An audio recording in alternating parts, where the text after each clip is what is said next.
احساس ذمہ داری۔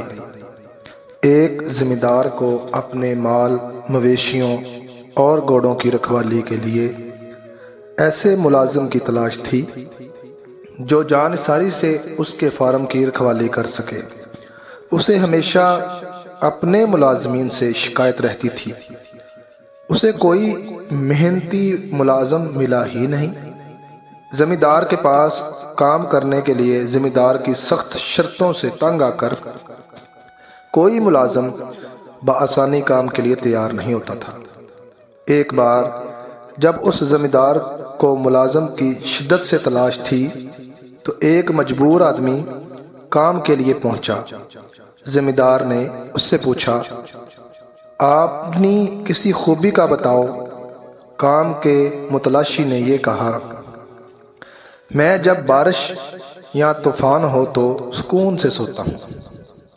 ذمہ دار کو اس شخص کی بات کی کوئی خاص سمجھ تو نہ آئی، مگر آنے والی سردیوں اور بارش و آندھی طوفان کے موسم کے خدشے کے پیش نظر کوئی شخص اس کو دستیاب نہیں تھا، اس لیے اس نے اس کو ہی کام پر رکھ لیا۔ ایک رات جب طوفانی بارش ہو رہی تھی، مکانوں کی چھتیں آندھیوں سے اڑ رہی تھیں، تو نہ جانے اس کے ڈھور ڈنگر کے ساتھ کیا ہو رہا تھا، اس کے اپنے جانوروں کا کیا حال تھا۔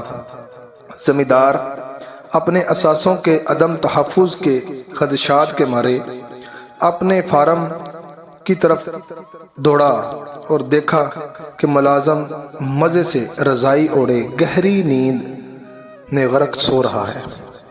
ذمہ دار کو غصہ آ گیا، دوڑتے ہوئے بولا، ملازم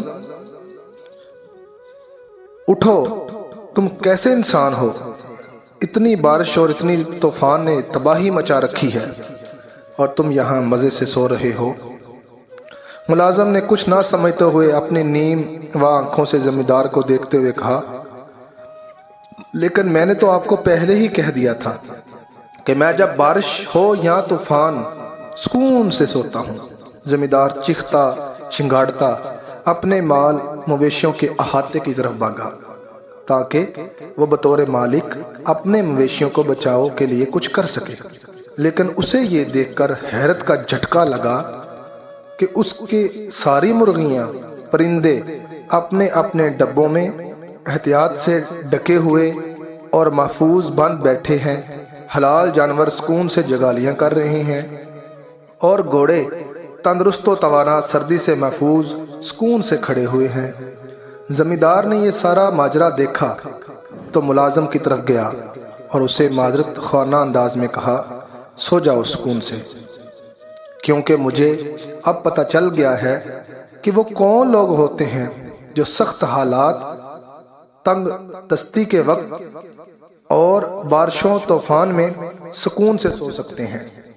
جب کوئی شخص اپنے کام کو اچھے طریقے سے سر انجام دیتا ہے تو آنے والے خدشات کا توڑ پہلے سے ہی بنا کر رکھتا ہے۔ وہ آنے والے کل کی پریشانیوں سے بے خطر ہو کر سو سکتا ہے۔ اس کام کے لیے کچھ اور نہیں، بس کل کے لیے آج محنت کرنا پڑتی ہے تاکہ وہ پریشانی اور بارش طوفان میں پاگلوں کی طرح بچاؤ کے لیے نہ بھاگتا پھرے۔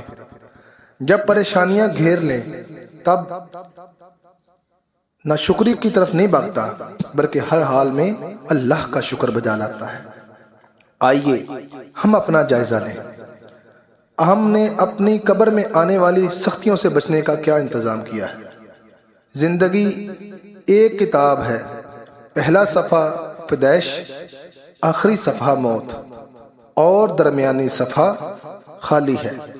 اس میں جو پسند ہو لکھیں، لیکن کچھ ایسا لکھیں کہ بروز محشر اللہ تعالیٰ کو منہ دکھاتے ہوئے شرمندگی محسوس نہ ہو۔ دعا ہے اللہ تعالیٰ تمام دنیا کے مسلمانوں کو صراط مستقیم پر چلنے کی توفیق عطا فرمائے اور ہمارے آنے والے کل کے لیے تیاری کا سامان کرنے کی توفیق دے۔